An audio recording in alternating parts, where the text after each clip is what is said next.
Baru-baru ini Presiden Prancis telah menghina Nabi Muhammad SAW dan Abu Janda ikut mendukung Presiden Prancis. Sebenarnya siapa Abu Janda itu?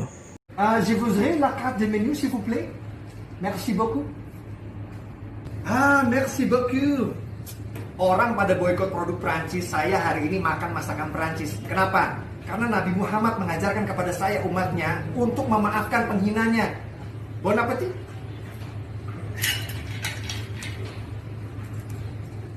Di saat kita pertama kali mendengar ada orang merendahkan baginda Nabi itu, jangan berteriak dulu. Akan tapi rasakan kita itu.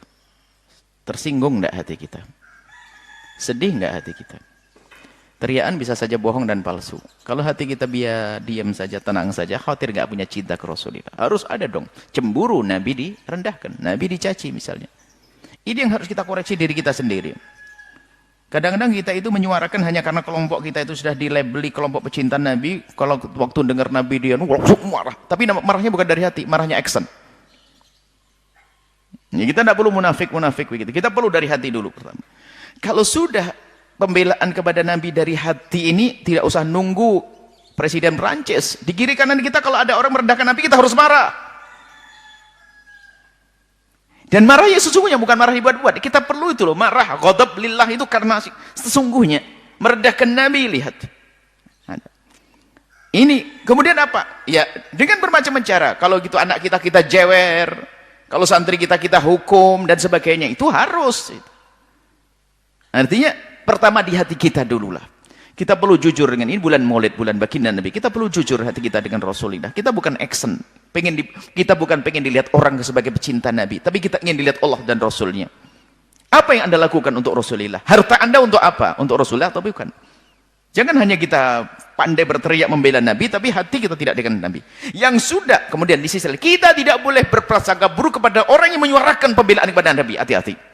Kadang-kadang mengatakan, kita koreksi semuanya. Kalau ada orang menyuarakan, kalau dia ingin membela Nabi, alhamdulillah. Membela Nabi, kita perlu membela Nabi. Nabi memang tidak perlu dibela, tapi kita membela Nabi karena itu adalah buah daripada cinta di dalam hati kita. Jangan ada lagi yang berkata, Nabi nggak perlu dibela, yang bela Allah. Jangan ngomong gitu. Nabi, kita membela Nabi itu karena kita, karena cinta di hati kita. Itu sudah normal hal yang semacam itu, wajar sekali. Dan justru tidak wajar mengaku cinta tidak membela. Yang membela kita kan Allah semuanya. Kan kita miliknya Allah, nanti ibunya dipukuli, Allah yang membela. Kurang ajar ya. Kita perlu membela karena kita ingin selamat di hadapan Allah. Kita ingin disanjung oleh Allah dan Rasulnya. Baik, kemudian jika kita menemukan tokoh-tokoh semacam ini, sebenarnya ini adalah pelajaran buat semuanya. Siapa yang peduli kepada Islam? Negara yang katanya punya menjaga hak asasi manusia. Ini ada orang melukai hati kaum muslimin, kalau tidak dihukum berarti mereka sudah enggak. Polisi dunia misalnya. Polisi dunia seharusnya yang memberikan hukuman kepada presiden semacam ini. Kalau memang betul presiden ini merendahkan Nabi, kita perlu seperti apa, konteksnya kayak apa.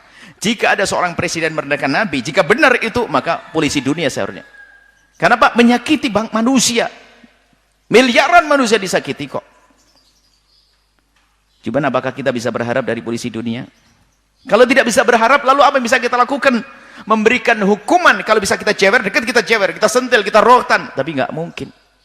Lalu bagaimana caranya? Sudahlah, biar rakyatnya saja menghujat dia, biar rakyatnya menghukum dia dengan cara, ini sebagian ulama mengatakan boikot. Karena kalau diboikot nanti rakyat akan mengalami satu perubahan ekonomi, nanti yang disalahkan itu biar dia tobat, biar ke depan kalau ada presiden tidak begitu lagi. Sah, itu hukuman. Karena kita tidak bisa jewer dia kok. Kalau seandainya ada cara menghukum selain nggak usah diboikot, karena memang diboikot kan urusannya ada dengan rakyat yang tidak bersalah, bahkan produk Islam dan sebagainya. Bagaimana dengan ini semua? Tujuannya bukan itu, tujuannya agar rakyat ini bisa memberikan hukuman moral kepada pemimpinnya yang salah. Setelah itu biar tobat dia, paling nggak minta maaf. Nah, kita nggak punya jalan kok, ya jalannya yaitu, maka boikot itu sah. Tujuannya adalah agar rakyat itu nanti mengarahnya ke sana. Dan itu telah terjadi dulu di Denmark sebaliknya. Berapa kerugian Denmark? Kemudian di mana sebelumnya ada. Jadi boikot itu adalah sah karena tujuannya. Tujuannya adalah untuk memberikan hukuman kepada presiden tersebut. Yang menghukum adalah rakyatnya. Rakyatnya kan terjadi ekonominya berubah dan sebagainya gara-gara ini, seperti itu. Dan seharusnya memang tidak boleh terjadi yang demikian itu.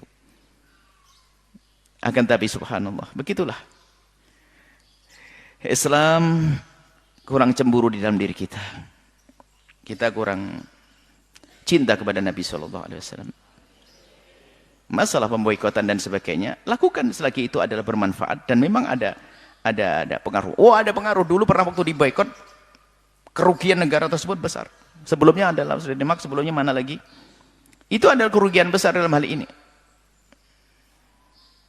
Produk-produknya orang yang musuh Islam hendaknya harus kita boikot. Lalu bagaimana di sana kan ada kaum muslimin, mereka kena imbasnya. Sudah difirmankan oleh Allah ya.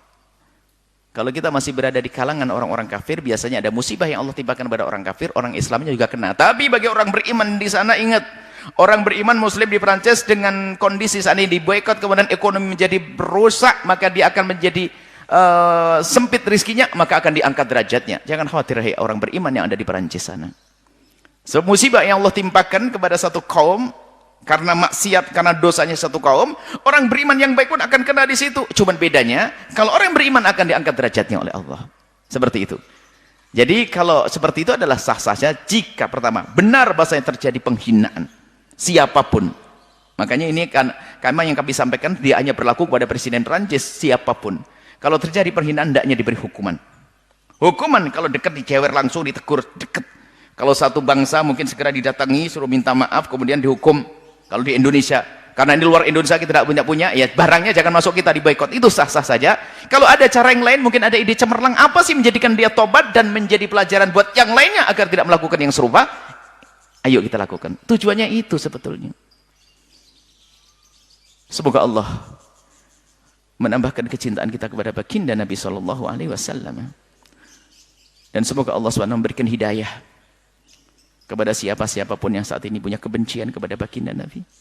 Allah berikan petunjuk hidayah sehingga menjadi perindu dan pecinta Nabi. Dari dulu sudah ada. Sayyidina Umar membenci Nabi menjadi pecinta, Sayyidina Khalid membenci Nabi menjadi pecinta. Akan tapi selagi mereka belum ikrar tobat dan kembali kepada jalan yang benar, maka mereka harus berurusan di dunia, harus direndahkan dulu, dihukum, sebelum nanti di akhirat dihukum oleh Allah Subhanahu wa taala.